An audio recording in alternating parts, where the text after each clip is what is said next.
الحمد لله نحمده ونستعينه ونستغفره ونؤمن بك ونتوكل عليك ونعوذ بالله من شرور أنفسنا ومن سيئات أعمالنا من يهده الله فلا مضل له ومن يضلله فلا هادي له وأشهد أن لا إله إلا الله وحده لا شريك له وأشهد أن محمدا عبده ورسوله إن الله وملائكته يصلون على النبي يا أيها الذين آمنوا صلوا عليه وسلموا تسليما اللهم صل على محمد وعلى آل محمد من عدد من صلى وصام اللهم صل على محمد بعدد من قال وقام اللهم صل وسلم عليه وعلى جميع الأنبياء والمرسلين وعلى ملائكتك المقربين وعلى أهل طاعتك أجمعين من أهل السماوات والأرض وارحمنا واحشرنا معهم برحمتك يا أرحم الراحمين الحمد لله رب العالمين barcha alamlarning Robbisi bo'lgan barliq maxluqotlarni tarbiyalab turuvchi Allohga ismi bilan boshlaymiz. Allohga Taala ko'ngil to'lingan aytilgan hamd va sanolarimiz, shukrlarimiz bo'lsin. Go'lamlarga rahmat uchun yuborilgan, o'zining xalqi adabi bilan bizga misol bo'lgan Siyikli Peygamberimiz sallallahu aleyhi ve sellem'e aytilgan salavat şeriflerimiz, selamlarımız erişsin. Mübarek olsun jimba günlerimiz, o da olsa cemaat. Ramazan ayının so'nggi jimbası, iki jimba arasında vafat olan kardeşlerimizin Allah Teala ruhlarına şad olsun, iki jimba arasında dünyaya gidilen sabi ballar tevfik istikamet bilen bilgen olsun. İki jimba arasında bilgen sadakalarımızına Allah'ı Teala kabullardan kılsayın Rabbim Allah. Esselamu Aleyküm ve Rahmetullahi ve Berekatuhu. Muhterem kardeşlerim, sizge Allah'ın rahmeti, hamd selamı olsun. Mene Ramazan ötede bara, Allah'a şükür, yaşayıbız, urazattabız, lakin şu vakitte biz unutmaz kaçıyız. Biz urazattabız, lakin bizning maqsadimiz neydi? O'zgarishga maqsadi. Hamda o'zgarishga ham ol bizning Qur'on oyi. Shu Qur'on turida unutmaylik. Biz urazat etsak da, sadaqa bersek de, namazlarga bersek de, taravihlarni qilsak da, boshqa izgi amallarni qilsak da, Qur'on turida unutmasga bir qachondan turga kerakmi? Qur'on turida. Hamda shulay qarasak, mana Qur'onga qarata bir necha bizning adabi bor. Hamda mana shu adablarni o'qib chiqsak edi, bek yaxshi bo'ladi. Demak, bizning Qur'on Karimga qarata bir necha adabi bor. Bu da bo'lsa, Qur'onni o'qiganda uni Allohning muqaddas bir kitob etib o'qu.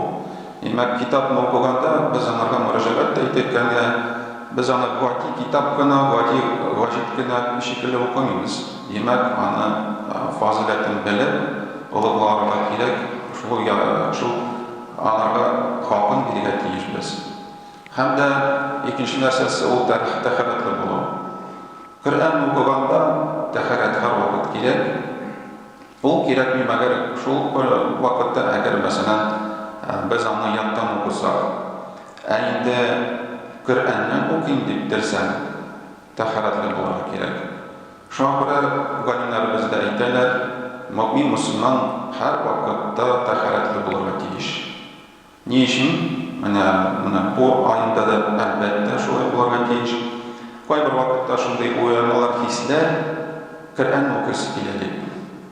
Qur'on o'qisa keladi. Shu vaqtda tahoratli bo'lmasa, bularga mumkin aytirsin, to'xtali hazratli tahoratni olishga kerak.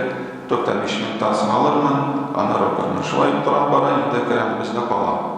Demak, go'limlarimiz aytadilar, har vaqt tahoratli kelish bersak, bek yaxshi bo'ladi.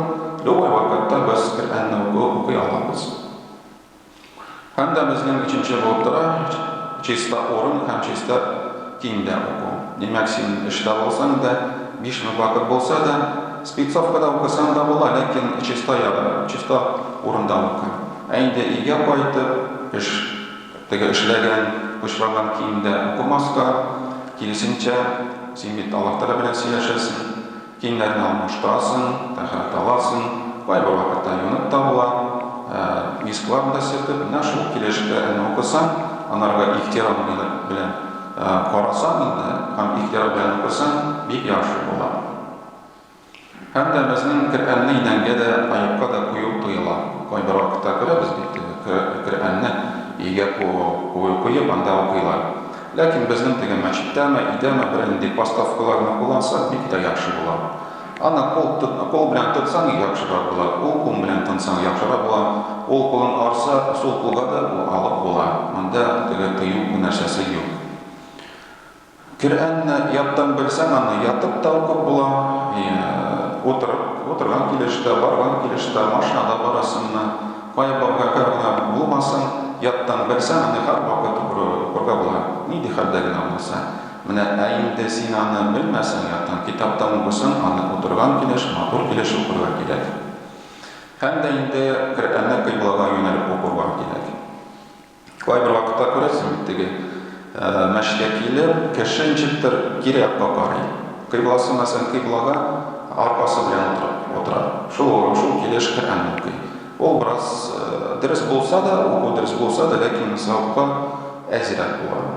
Савап монда әзрәк җитә, чөнки безнең бер кагыйдәсе бар, әгәр кеше, мөселман кеше безнең теге берәй изгелекне кылам дип торса, һәр вакыт кыйблага юнәлеп, шул изгелекне кылырга тырышырга кирәк.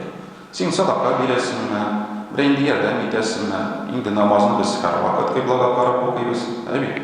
Һәм дә башка изгелекләрне кылсак та, шул кыйблага юнәлеп, дуа кылып, шундый тәртиптә укысак, бик яхшы була, бик күргән була. Һәм дә инде без беләбез, Коръәнне алдыннан истиазаны уку һәм бисмиллаһи укуга никаль. Без аны һәммәбез белергә тиеш, һәммәбез шул нәрсәгә балаларыбызны өйрәтергә тиешбез. Һәм дә Коръәнне укыганда көлү һәм сөйләү тыела. Кайбер вакытта нитәсең бит, кеше янында Коръәнне укый да, шул вакытта дуслары киләләр дә, сөйләшә башлыйлар, шул кешенән итәләр, шул укудан да теге укырга да вакыт бирмиләр кунарга. Укый шикелле анарга сорау бирәләр, әллә нәрсә. Кеше укыганда анарга мөрәҗәгатьтә кирәк итәргә, анарга сәлам бирсәң, ул сәламны кайтарырга тиеш инде барыбер. Ләкин шул вакытта нитәргә кирәкми. Кеше Коръәнне укый икән, укысын. Сез укыйсың инде, теге дусларыгызга әйтегез, миңа теге тимәгез, итмәгез, сөйләшмәгез, мин Коръәнне укыйм. Һәм дә безнең мәсәлән тагын бер нәрсәсе бар, бик мөһим нокта да булса да, гарәп телен өйрәнү. Барыбер гарәп теленне өйрәнсәң, ул без беләбез бит, Коръән Кәрим ул гарәп телендә ингән. Һәм дә пәйгамбәребез гарәпләрдән булган. Шул аның туган телен өйрәнсәк, бик яхшы була, чөнки Коръән Кәримне дә яхшы аңлыйбыз, хәдисләрне дә укып була. Чөнки шундый мисаллар күп бит, кеше укый да укый, шул Коръәнне укый, кайбер сүзләрне икегә бүлә. Нәрсәдән? Шул гарәп телен белмәүдән. Ләкин шул вакытта өйрәнсәк, мәчетләрдә курслар булса, нәрсәме, өйрәнсәк бик яхшы була. Һәм дә соңгысы нәрсәсен әйтәсе килә, ул Коръәнне калдырмау кирәк. Димәк, безнең хәзер Рамазан бетә, шуның белән иң өстәге булган полкыга аны куябыз да, шунысы белән бетә түгел. Аны итәргә кирәк. Һәр вакыт менә бу привычкага кереп, һәр көн Коръәнне укыдык, күпмәндә бер сүрәме, ике сүрәме, кемдер бер җүз укыды, кемдер ике җүз укыды. Ләкин шул гадәттә калсын да, һәм киләсе Рамазанга кадәр булсын шул гадәт. Һәр көнне Коръәнне укырга кирәк, аны онытмаска, һәр вакыт, бер качан да онытмаска кирәк. وأقول قولي هذا وأستغفر الله لي ولكم ولسائر جماعة المسلمين إنه هو الغفور الرحيم الجواد الكريم السميع الدعاء.